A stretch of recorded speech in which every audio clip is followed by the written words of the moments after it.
9:05. Álvaro Camaño. Muy buenos días a todo el equipo del Sol de la Mañana. Muy buenos días en especial a mis compañeros de 5 a 7, Yuri Rodríguez, Andrés Martínez y Humberto Paniagua. Buenos días todos y todas que nos escuchan a través de la radio. Se estaban quejando de que tienen siglos que no te ven, dicen ellos. Eso está bien, eso está bien. Te extrañan. Me extrañan. No se preocupen, hermanos. Mañana nos vemos sin falta. Yo quiero referirme brevemente a la situación de Guido Gómez Mazara en el tribunal. Y quiero referirme porque la justicia expresa que los juicios tienen que ser orales, públicos y contradictorios, no porque a un viejo balbú se le ocurrió esa fórmula, no necesariamente porque a alguien con pretensiones maliciosas decidió que fuese así.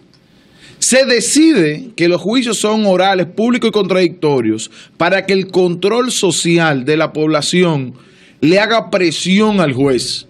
No es a las partes, no es al acusador, no es al acusado, es al juez, que se vea obligado a ejercer con la mayor transparencia y equilibrio dentro de la justicia. Para eso es que los juicios son públicos. Y la participación del público jamás, como principio de derecho, puede ser coartada, siempre y cuando lo que el público haga dentro o fuera del tribunal no sea ilegal. No estoy diciendo que el público tenga inmunidad. Estoy diciendo que se contempla, se espera la presión social que ejerce el público ante el juez, sea a favor o sea en contra de sus decisiones que él emite. De por sí se sabe que le llamamos a las sentencias fallos porque siempre perjudican a alguien. A alguien perjudica esa sentencia, por la cual para el que es perjudicado él es un fallo.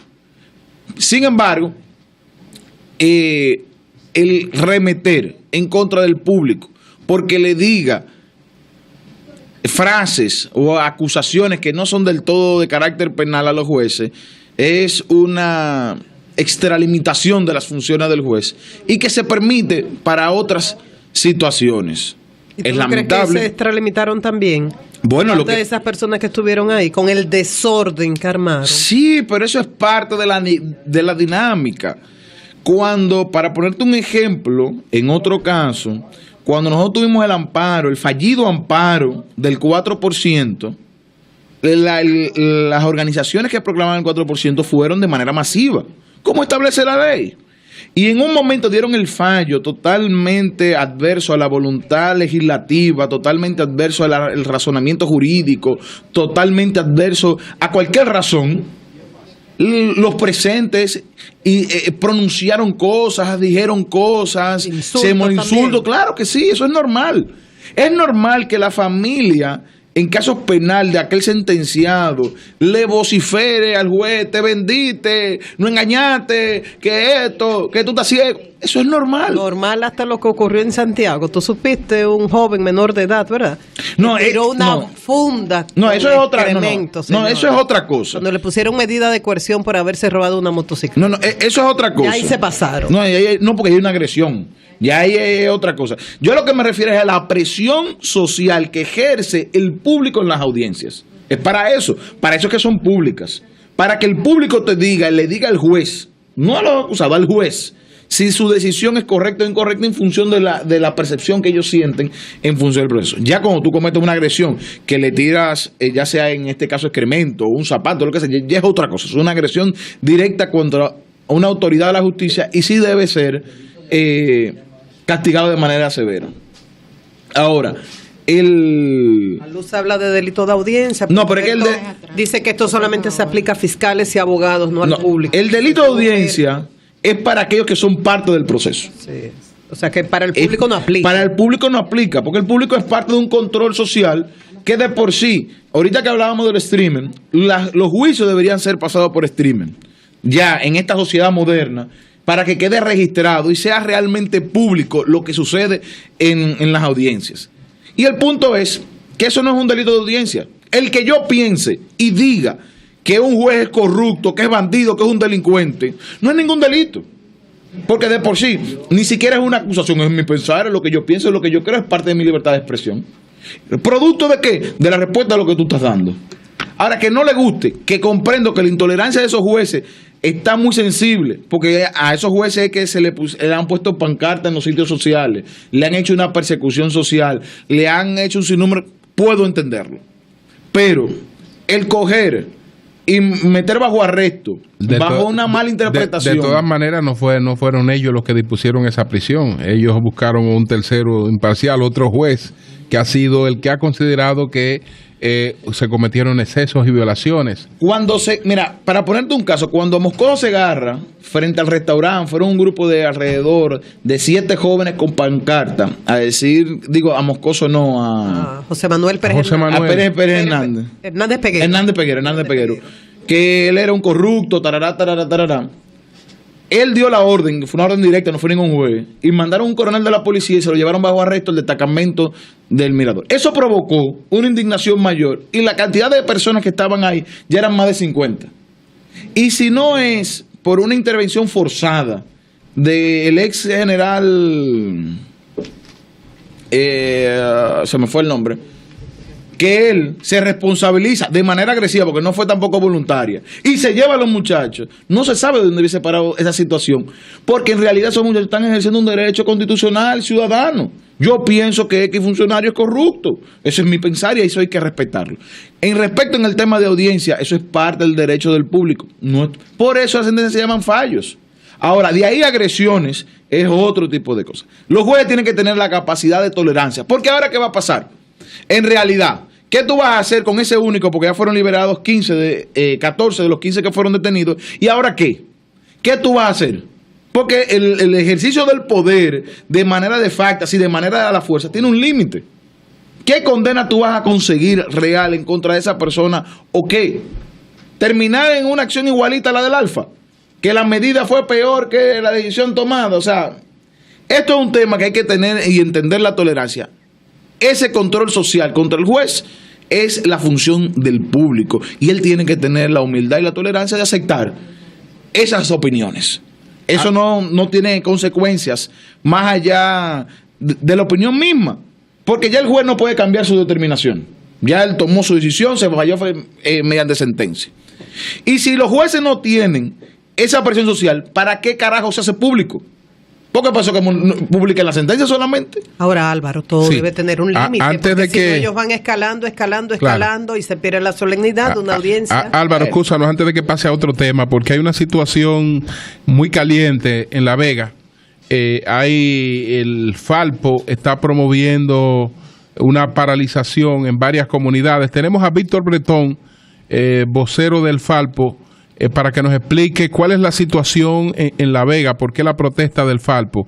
Buenos días, Víctor. Buenos días, Julio. Buenos días a todo ese extraordinario equipo que hace posible el Sol de la Mañana. Ciertamente, como usted adelantaba, el origen de esta protesta data por exigencias fundamentalmente de carreteras y caminos vecinales, sobre todo las comunidades de Manga Larga y Los Quemados. Pequeños tramos carreteros que significan grandes soluciones viales para esas comunidades que son ricas en producción agropecuaria y agrícola, pero que sin embargo han agotado todos los métodos posibles hasta llegar en este caso al último recurso, que es la paralización. Hay que decir que en el caso de la carretera de Manga Larga, que es una carretera de apenas unos 5.8 kilómetros de carretera, que comunica provincias, porque comunica la provincia de La Vega, la propia provincia de Santiago y la provincia de Moca.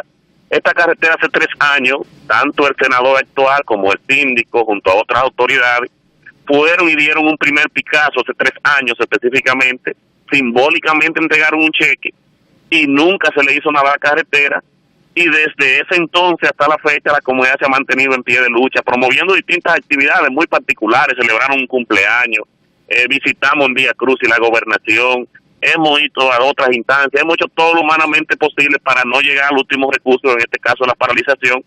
Sin embargo, la indiferencia es lo que estaba a la orden del día, y eso da el traste para que esta comunidad en el día de hoy paralicen sus actividades, y otras comunidades como Los Quemados, que no estaban en el llamado, se han sumado, que también tiene un tramo de unos 3.5 kilómetros de carretera. Es decir, que estamos hablando de carreteras pequeñas relativamente, pero de una gran importancia para la producción y la economía y la comunicación de esa comunidad, y eso es lo que ha dado el traste a esta paralización en el día de hoy en esta comunidad. ¿Qué le han dicho las autoridades? ¿Por qué no ha construido esa carretera que se dio, como decías, el primer Picasso hace 3 años y se entregó un cheque? Así es, estuvimos en la gobernación hace aproximadamente unos 27 días y el gobernador, eso fue miércoles, dijo que a más tardar el viernes iba a hacer todo lo posible por sostener una reunión con el presidente y con la supervisora de obras del Estado, que a decir de, en principio había un conflicto entre obras públicas y la supervisora, pero que eso estaba subsanado y eso estaba resuelto y que con la conversación con el presidente se iba a resolver.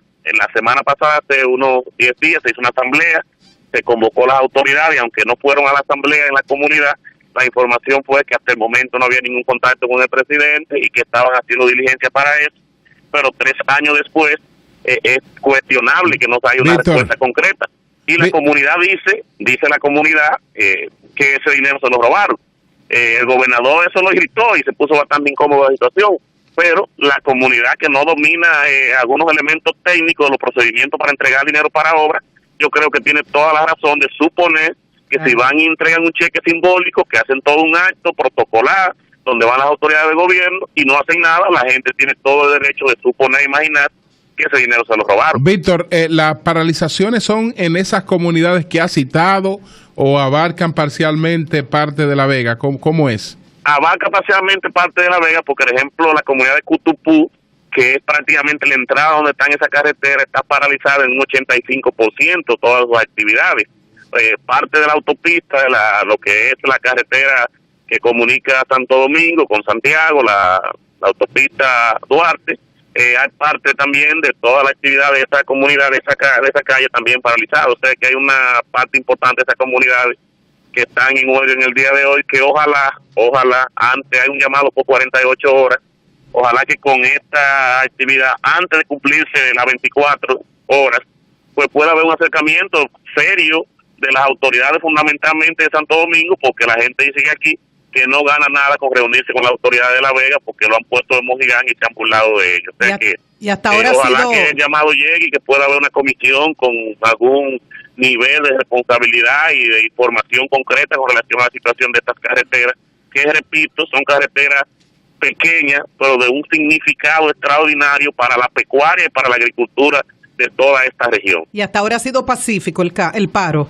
Desde anoche los comunitarios, fruto, decimos nosotros, quizás la misma indignación, iniciaron con algún esquema de neumáticos y eso, pero esto no se producido ningún tipo de confrontación entre las autoridades policiales y los moradores, y esperamos que todo se mantenga tranquilo como está hasta el momento. Bueno, pues muchas gracias a Víctor Bretón, vocero del Falpo, que nos ha informado sobre estas protestas en La Vega. Gracias, gracias Víctor, a ustedes por darnos la oportunidad. Cómo no, 9:18. Continuamos, Álvaro. Bueno, para continuar con los temas de justicia que realmente nos preocupan, bien nos tiene acostumbrado la magistrada Jenny Berenice, que se comunica con su público a través de Twitter. Ella hizo unas declaraciones muy preocupantes sobre el tema de los alguaciles y se refería precisamente a que la sentencia número 110 del 2013 del Tribunal Constitucional le daba un plazo muerto a que el Ministerio Público pueda normar y regir el tema de la fuerza pública. Esto, dice la magistrada Jenny Berenice, que deja la suerte de los alguaciles la acción y decisión sobre los desalojos y desembargos relacionados a las fuerzas públicas. Para que la población pueda entender cuál es el problema de esto, y este es el producto precisamente de poner baches, de poner pinches, tapapinches, y de no resolver el problema de manera seria y real y contundente, sino que simplemente se empiezan a poner remiendos. Hace aproximadamente 10 años, la cantidad de desalojos y de embargos ejecutivos realizados por los ministeriales alguaciles era de alta preocupación, porque como ellos no conseguían la fuerza pública, porque no conseguían la policía, porque la policía exige una dieta de cierta forma a veces costosa, ellos lo que hacían era que se apersonaban con 1, 2 o 3 policías que estaban relacionados con ese alguacil y una turba de individuos que participaban en este acto bajo la autoridad del mismo alguacil. Pero ¿qué pasa con ese alguacil? Que se ha invertido tan poco en los alguaciles que sus condiciones técnicas y de preparación continua son relativamente nulas o quedan a expensas de cada alguacil, que muchos alguaciles hacían las cosas bien hechas. No quiero generalizar, pero una gran cantidad de alguaciles utilizaba prácticas de tipo dolosa, prácticas de tipo clandestinas, donde hacían desalojos y embargo utilizando una fuerza que no era una fuerza pública real, no era una fuerza del Estado, sino una cantidad de personas contratadas. Y en estos embargos y desalojos era muy común que se rompieran cosas porque no había cuido, no había responsables, se perdían cosas, se las robaban y luego no había un responsable porque cuando un alguacil hace un embargo, solamente lo que él anota en su acto es lo que realmente es embargado. Si ahí había algo que el alguacil, por mala fe o buena fe, por error o por ignorancia, no anotó, entonces ya no había responsabilidad con respecto de ese bien que ese alguacil no anotó porque no se embargó. Sin embargo, tendían a perderse. Buscando un parche en torno a este conflicto, el Procurador General de la República de entonces, que sigue siendo el actual, Francisco Domínguez Brito, emite una resolución donde le exige al Ministerio Público unas prerrogativas. Me refiero a la resolución 14.379 del 2005, donde el Ministerio Público tenía unos parámetros para otorgar esta fuerza pública. Y a partir de ese momento, el otorgamiento de la fuerza pública empezó a normarse mediante el Ministerio Público. Es de amplia discusión si el Ministerio Público tiene prerrogativas o no. Muchas personas entienden, en la cual yo me suscribo, que el Ministerio Público tiene responsabilidades en lo carácter penal y los desalojos y los embargos son de carácter civil, no tienen una relevancia de carácter donde involucra al Ministerio Público. Y el Ministerio Público es el jefe de la investigación criminal. De ahí a ser el jefe de la fuerza pública tiene, para mí es totalmente distinto. Porque fíjense que la ley habla de fuerza pública, no habla de la policía, no habla del ministerio. Porque la fuerza pública en sí, per se, es la fuerza del Estado, de carácter público oficial. Cualquier entidad del Estado, en su función de fuerza pública, puede ejercer. Ya sea el Ministerio de las Fuerzas Armadas, ya sea la Policía Nacional, ya sea un órgano especializado para estos fines. Eso no va a servir si no hay voluntad política detrás nunca. Ahora, ¿qué es lo que sucede? Donde funcione porque hay voluntad política y cuarto para financiar la voluntad. Si no, no funciona. La Asociación Dominicana de Alguaciles, en el año 2013, sometió un recurso de amparo que terminó en una revisión constitucional sobre el fallo de esa resolución pidiendo su nulidad. Porque esto llegó un momento, y lo estamos viendo ahora, que aunque tú tenías un título ejecutorio, si el Ministerio Público no te otorgaba la fuerza pública, ese título ejecutorio no valía nada. Miren el caso, solamente para rozarlo, de Coca-Cola, que hay todos los fallos juzgados irrevocables sobre su desalojo, pero el Ministerio Público no le da la gana, no le conviene, no le interesa por razones políticas, económicas o demás, otorgar la fuerza pública. Y resulta que ahora esos títulos ejecutorios, esas sentencias, que inclusive la última fue de la Suprema Corte de Justicia, no tiene validad alguna porque no hay dónde ejecutarla. ¿Tú crees que si hubiera voluntad política para que desalojaran las instituciones de Coca-Cola, no se desalojaran? Claro que sí. Entonces la voluntad política es la clave, ¿no? Pero tenemos que apelar por una institucional, por una vía institucional, porque no es posible. A mí me preocupa porque lo que le pasa a uno... Yo no digo que es el tráfico de influencia, ¿eh? Lo que le pasa a uno... que es la voluntad política, no el tráfico de influencia. Sí, pero eso yo lo persigo y lo cuestiono. Sobre yo lo que digo que es lo que le... irregulares de alguaciles, hay muchos casos en el este, con hoteles y empresas, y está el caso reciente, en octubre del año pasado, del Diario Libre, por un caso con el Bacho, Raúl Pérez Peña, y según el Diario Libre, el diario lo califica de una turba que se presentó allá, armada y todo, sin que le hubiesen notificado la sentencia. Pero esos son los casos mediatizados. A diario suceden embargos y desalojos sin la debida fuerza pública porque el Ministerio Público quiso, poniendo un parche, porque no es competencia del Ministerio Público, no es prerrogativa del Ministerio Público. El Ministerio Público quiso buscar una alternativa o poner un parche, señores, vamos a mediar esto, vamos a buscar una alternativa de que tenga un poquito de control. Pero ¿qué ha pasado? Que la sal ha costado más que el mismo chivo. ¿Por qué? Porque ahora el Ministerio Público se cree dueño de la potestad de otorgar o no la fuerza pública. lo que debió haber sido un velador, de simplemente verificar que la documentación esté clara y otorgarla de manera automática. Pero no, según el MACO, es la pedra. Dependiendo quién sea la persona, si es un medio de comunicación, porque también tenemos el caso del año pasado cuando fueron a embargar a Aster Dominicana en Santiago, que se apersonó un coronel y puso bajo arresto al alguacil actuante que iba con todas las de la ley, sí, y se lo llevó a la fiscalía. Cuando llega a la fiscalía dice, no, porque yo no sé de esto. Ustedes lo trajeron aquí por razones. ¿Y qué es lo que pasa? Que el jefe de seguridad de esas empresas, como muchas otras empresas, los jefes de seguridad son altos militares. Entonces utilizan la fuerza de su uniforme para ponerse por encima de la ley. Y ahí es donde viene el punto. Hay que dejar de poner baches. Jenny Berenice lo que dice es que la resolución que le daba vigencia del 2005, el Tribunal Constitucional le dio un plazo de 2 años para que tenga vigencia, darle un pie de amigo, un tiempo al Congreso Nacional de que haga una normativa que regule el tema de la fuerza pública utilizada en los embargos y desalojos y en acciones civiles en general. Sin embargo, el Congreso no le ha hecho caso a esta sentencia porque no es de interés, no hay la voluntad política, como dice la luz. Y ella dice, óyeme, mi plazo vence en el mes de junio, en menos de 30 días el Ministerio Público se desentiende sobre el tema. Y entonces aquí es que yo quiero poner el dedo sobre la llaga y es decir, espérense. Porque es verdad que es un bache más mal puesto que puso Domínguez Brito en su momento. Pero dejarlo a un caos es aún peor. Sobre el caso Coca-Cola, ¿qué información tú tienes?